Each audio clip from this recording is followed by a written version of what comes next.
Hi guys, it is Aoife from Freddy's Died Laughing and I'm here with another weekly wrap up. So as you guys know, I was on holidays this week and I didn't get as much read as I thought I would be, but I did get 4 books finished, so I'm pretty happy with that. And the first book that I finished I had briefly mentioned at the end of my booktubeathon wrap up because I wasn't quite finished yet, and it was The 100,000 Kingdoms by McKay Jemisin.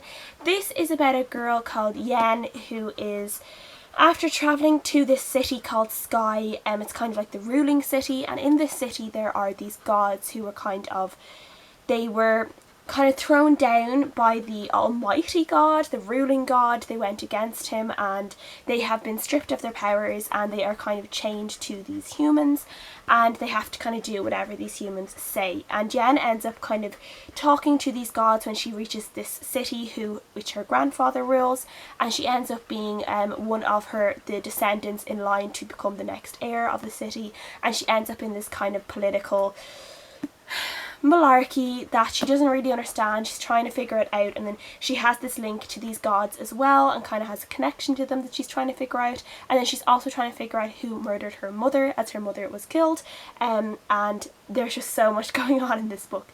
It kind of took me a while to get into the world, but as soon as I did, the story flew really nicely. I gave it a 4 out of 5 stars because I did really enjoy it.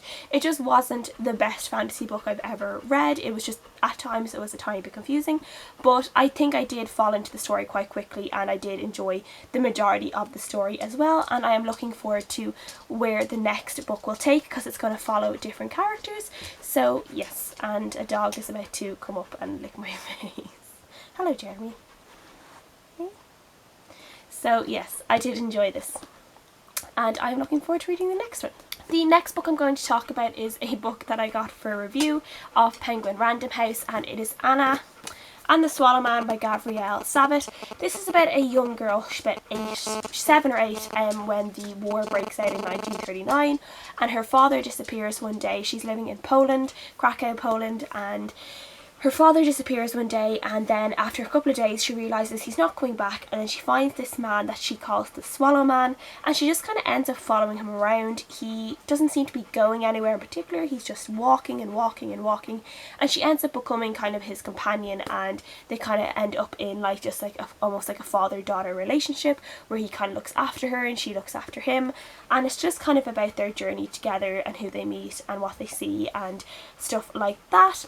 I was really anticipating this book. I thought it was going to be really beautiful. It just sounded like it was going to be a really beautiful story, but it just ended up being really confusing. There was very little plot. I didn't really get where the Swallow Man was going. It just seemed he was like walking around in circles, and he was walking towards Russia and then he was walking back from Russia, and it just, I don't know, it just didn't make any sense to me at all. I think I might have missed a message somewhere along this book. Like, he did explain to Anna at one point that he was looking for this really kind of rare bird, and I just couldn't quite figure out what he was talking about. Like, was it a metaphor for peace, or was it a metaphor for home? I just didn't quite get it. And then the very end of this book I didn't get either. Like, I didn't get the ending of it. I was just left completely confused, completely let down, so I gave it a 2 out of 5 stars. I did say 2.5 stars in my written review, but now I've been away from it for a few days and I've had more time to think about it. It's definitely just a 2-star book because it did very little for me. There were parts of it that were quite beautiful, but I just feel like it was trying too hard to be something spectacular and to be something different, and it just didn't work for me at all. I just feel like it could have been so much more and it wasn't, so I had to give it a 2 out of 5 stars. The next book I picked up was The Unexpected Everything by Matson, which I had on my Kindle, and this follows a girl called Andy whose father is a congressman, and because of reasons there's like kind of this weird kind of scandal going on, and he has to take a step down and kind of stop being a congressman, I guess, for the summer. And then because of the things that have happened because of him, Andy ends up not being able to go to kind of a summer camp that she had organised, which was kind of to do with her wanting to become a doctor after school, and it was supposed to help her go into pre-med, I guess, and she ends up not being able to do this and she becomes a dog walker. So there are kind of a lot of adventures and things happening with her group of friends. Then she meets this really cute guy called Clark, and they kind of end up in a relationship together, and it's just really cute. I just absolutely love this. This is just Matson to a T. these, like, a great group of friends, a great kind of summery adventure, a really cute romance. It did everything, and this one had dogs as well, so it was pretty much perfect for me. I absolutely loved it. I felt that there were definitely things that I guessed were going to happen like a good bit before they happened, but I'm okay with that. I'm not one of these people, one of these readers who kind of gets annoyed at being able to guess where things are going, because sometimes it is very obvious when you read enough kind of contemporary books or fantasy books or anything like that. You kind of know what is going to happen, what is kind of the norm for certain kinds of books. So I was completely okay with guessing what was going to happen. And I really loved her friends. I thought her friends were great. The friendship group they had was great. Just kind of a load of different people and how they all interacted together. I really enjoyed how her relationship with her dad improved so much from the start of the summer to the end of the summer. That was a really nice kind of little thing that happened. And then her relationship with Clark as well was just absolutely adorable. I loved him so much. And then there was also a little kind of cameo with two of the characters, Frank and Emily, that were in Since You've Been Gone, and that's actually the only other Morgan Matson book that I have read, so I was really happy to see that they made a little cameo, because I was able to recognise them, and I just love when that happens in books, and I just really like it, so I was really happy that happened. So overall I gave it a 4.5 stars, and I just really enjoyed it, and I would definitely recommend it for anyone looking for just a really cute, nice summery read. I loved it. And the last book that I completed this week was On the Edge of Gone by Corinne Duyvis. This is about a girl called Denise, and she is living in Amsterdam.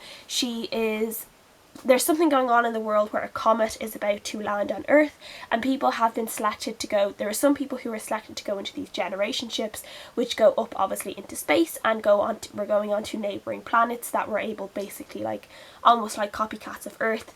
And then there are kind of permanent shelters and then just citizen shelters, and Denise is supposed to be going into kind of temporary shelter with her mother and her sister, but she is late getting into the shelter, and her sister is missing. She doesn't know where her sister's gone. Her sister didn't return home from somewhere that she was, her older sister, and they end up getting onto this generation ship that hasn't actually gone up into space yet. It's been delayed, and they end up being able to go and just shelter there while the comet hits Earth, and just sheltering from kind of like all the catastrophes that are happening because of the aftermath. They are safe in the ship, and then Denise is kind of trying to find a way that her and her mother and her sister can find a permanent space on this ship for when it goes into space. Because this kind of ship, you need specific skills, you need to be kind of really useful for them to give you a space. And Denise is she's dealing with a lot. She's autistic, and she is trying to figure out a way that she can be useful without kind of, I guess, her disability getting in the way. And then her mother is a drug addict, so that's obviously not good. And then her sister as well, she needs to try and find her sister first before being able to get her a space on the ship. So it's just kind of this kind of adventure, not really an adventure, but kind of almost a mission Denise sets for herself. I found Denise herself to be really interesting to read about, because she is autistic. She has specific quirks. She really loves cats, so she talks about cats all the time, and she used to work as a volunteer in a cat shelter, so she kind of talks about that quite a lot. She doesn't like people touching her, which is obviously, from what I know, is quite common with autistic people. So you see her react when people try and hug or touch her, give her kind of a little bit of reassurance through touch, and she always reacts quite strongly to that, and I found that very constant. And it was just really interesting, and just seeing the way things react, the way she reacts to certain things. She might like touch, she kind of gets into a pattern about touching things, whether like her seatbelt, she like scratches the seatbelt when she's anxious, or she rocks back and forth, or she starts to kind of talk to herself. And I just thought it was really great. I thought it was done really well, and we see that she is a completely normal person. She likes doing normal things like anyone else. It's just that she reacts in some ways a little bit differently to other people. She just has different ways that she can handle things, and as long as other people are understanding, then that's okay. But we see how she's treated differently by some other people, and how some people's attitudes towards her change once they realise that she is autistic. Then there was some LGBT themes in this with a trans character, and I thought that was really great. There wasn't much emphasis on that, it was just kind of mentioned, and then that was it. There wasn't any fuss or anything over that, so that was nice.